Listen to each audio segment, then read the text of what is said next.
Hey guys.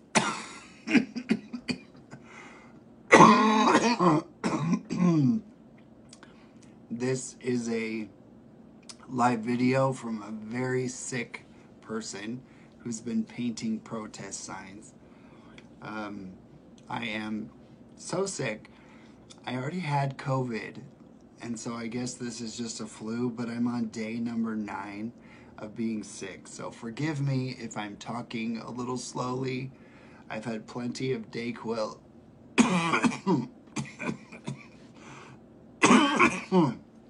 And I am sick. Yeah, Karen, I do sound terrible. I probably look terrible too. Ignacio, te quiero mi hermano. I love you so much. But it might be the physical sickness that has led me to a place of very unhealthy mental health as well. I don't feel good. I feel very depressed. I feel very broken. Friday was the anniversary of my mother's death. And it was hell. And it is a privilege. If you have a mother who is still alive, please message her right now and just say, Mom, I love you.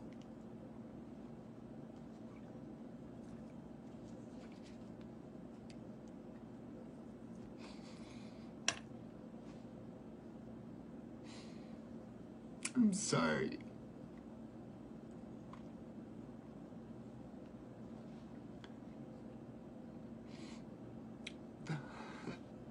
The pain of losing my mom comes and goes. Sometimes I feel like, oh, she's in heaven, she's with me.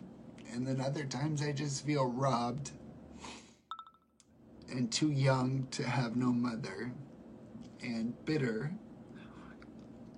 because she's gone. So, yes, Kyle, thank you for texting your mom. I always tell people that. I tell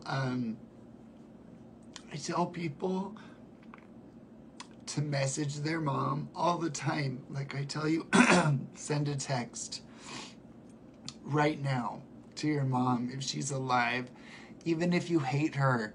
Because half the time I hated my mom. She was passive aggressive. She was totally difficult.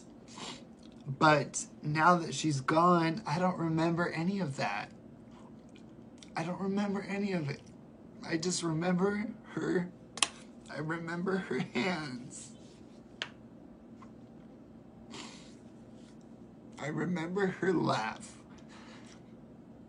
I remember her hugs. I remember how she used to cry at the airport when I would leave. So, actually, I wasn't even going to talk about my mom. I'm sorry.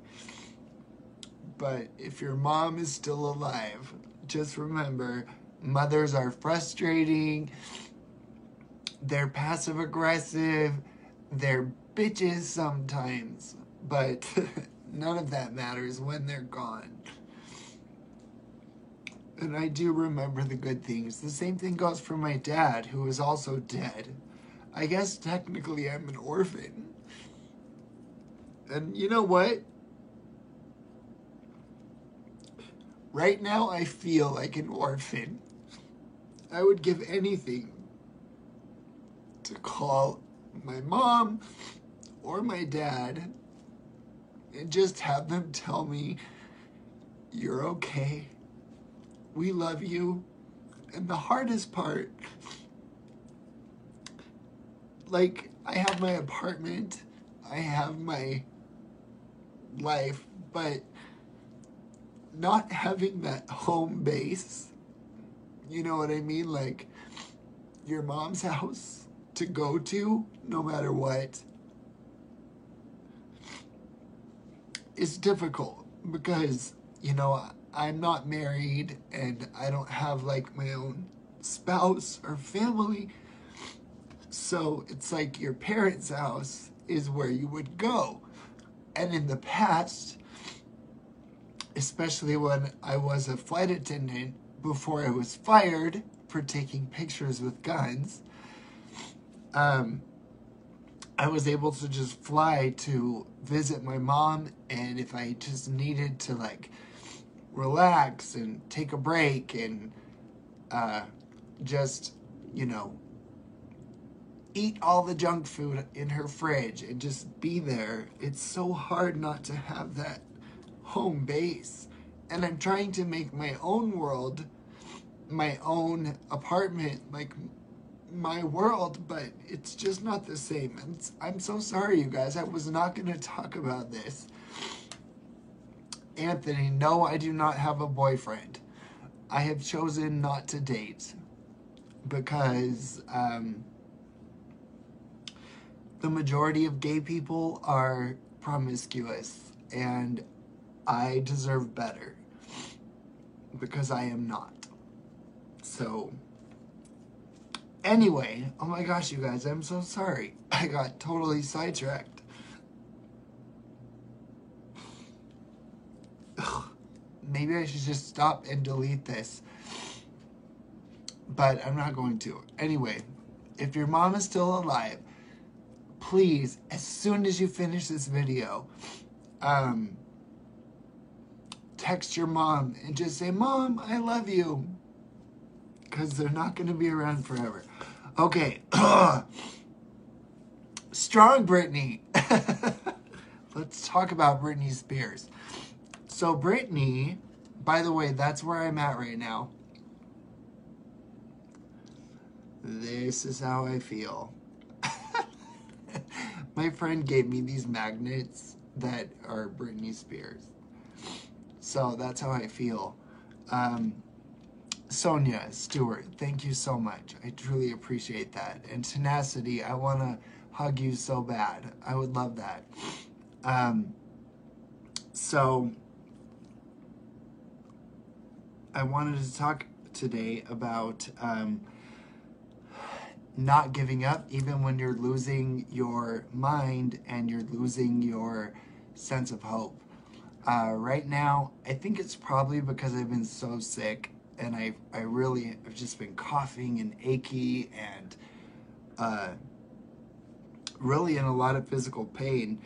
The funny thing is, even though I was sick, I have done a bunch of interviews with people, mostly really small podcasts and smaller patriots who want to interview me, because the big ones, like Dave Rubin, and yes, Dave Rubin, I'm calling you out, I deserve to be interviewed on larger platforms.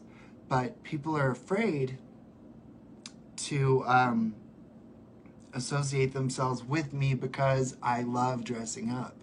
I am a drag artist, and I love wigs. I love having a good time. I'm very theatrical, and they are afraid of the evangelical, bigoted radicals like Nick Fuentes or Bryson Gray, and they don't want people to attack them. So they've avoided talking with me, even though I am one of America's strongest patriots.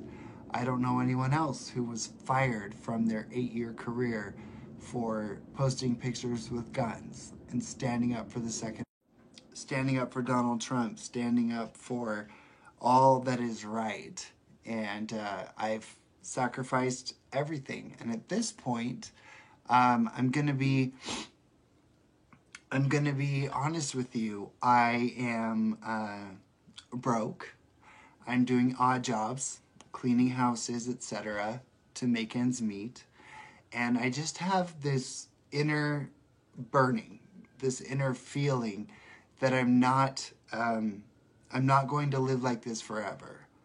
I feel like my ship will come in. I feel like I'm going to find the sponsors or whatever to help me keep going. But I'm kicked off of Instagram with 15,000 followers, and here on Facebook, they keep threatening to take down my page, and I have 12 viewers right now. 13, which is so much less than I usually get. And I've noticed that on my Facebook profile, they keep taking it off like, I can't explain it, but in the way I manage the page, half the time I can't even access it. So I am being shadow banned. So if you are a true follower and friend of mine, Karen, I love you. I don't have a GoFundMe, but you can go to my website, ladymagausa.com, and just click on donate. You can donate to me monthly, but it really scares me the way the federal government is coming after us, and they're kicking conservatives off of PayPal. So it really does feel hopeless. Sometimes I wonder if I'm just going to end up on a compound in a trailer in the desert. And at this point, I almost feel like that's what I want to do. Let's grow vegetables in the desert and live in trailers and just support one another. Mario, my dear Patriot friend, Mario Presents. He is my friend, and he sends me... Oops, I just flashed my address. Whatever. I don't even care. He sends me messages and letters, and it's amazing. And I'm really nervous that I just flashed my address. I might have to end this live right now. I do, because I flashed my address. I'm sorry, you guys. I love you, and I had a lot to talk about. If you want to stay in touch with me, just message me at admin@ladymagausa.com, admin@ladymagausa.com, and we can stay in touch. And I'll save this video and repost it without flashing my personal address on there. So I love you guys, and I'm sorry I did that.